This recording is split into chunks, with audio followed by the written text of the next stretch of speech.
Thank you. Bye. Brings me to a question for yourself. Do you recall when you're truly young, between 5, 6, 7, 8, 9, 10, the book or a couple of books that really grabbed you then? I know when I was sick, they used to always get me kidnapped. I think I know it backwards. I think what I remember, maybe I was a little bit older, were all those Zane Grey novels about cowboys and horses, Wild Horse Mess, I remember. And I think that at that time, I think when you're young, if you read anything, it's probably good for you, one way or the other, you know. Yeah, that's very true. But there was only 4 or 5 around, as I recall it, and if you got laid up, to use the expression at the time, they got recirculated a lot. Here comes kidnapped again. Yeah, you must be really sick. Yeah. You were kidnapped by kidnapped. Yeah, exactly. Anyway, our next caller is David Johnston from Truro, Nova Scotia. Welcome to the program. Good afternoon, Rex. How are you? Good afternoon, and Mr. MacLeod is here, sir. Mr. MacLeod, yes, enjoying your conversation. And he mentioned Dickens earlier. I just want to thank you, Rex, for recommending Bleak House by Charles Dickens last year, I believe. Well, it's a great book. Unbelievable, isn't it? Yeah, it is. Mr. MacLeod said about straddling the abyss between being entertaining and social issues, and Dickens can do it. So aside from Dickens, my recommendation would be good old George Orwell, 1984. Okay. That's a great isn't that choice. something? And you know what's funny? I'm a school teacher actually touring the province doing a magic show called The Magic of Reading, trying to promote reading to all ages. Good for you. Yes, sir. And, you know, that's one of those books, since it's so much in our lexicon, Big Brother, Newspeak, all that stuff. People say, oh, yeah, you know, been there, done that.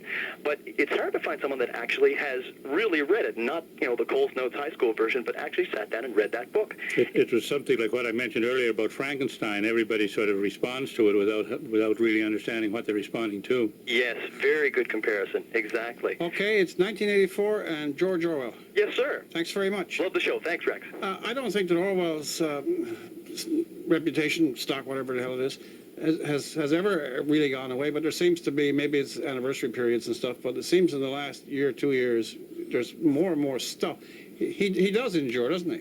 He does endure, and I think, you know, maybe this is because people were in love with his language, and the prophecies, if they are prophecies that he seemed to put forth, seemed very far away. But now that you know, 1984 has come and gone, yeah.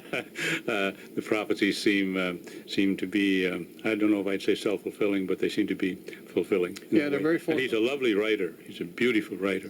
It's also interesting about him. He wrote a fair whack of novels. He wrote endless amounts of journalism. But it always struck me that the one thing that I think more powerful than 1984, that is so lasting, is the fable, the little story of the animals. Yes, Animal Farm. Yeah. Yeah. That's a magnificent piece of work. Well, one of the interesting things about him, and maybe about a lot of writing that endures, is that he was a very, very good stylist. And I believe as Lord Chesterfield said in 1700 that I think style is the closing of thought, or something to that to that nature, of that nature. And so sometimes people have ideas, and they just present the ideas baldly.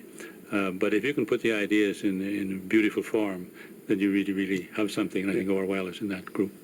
Okay, our guest is ALISTAIR MacLEOD. The number to call is 1-888-416-8333. We're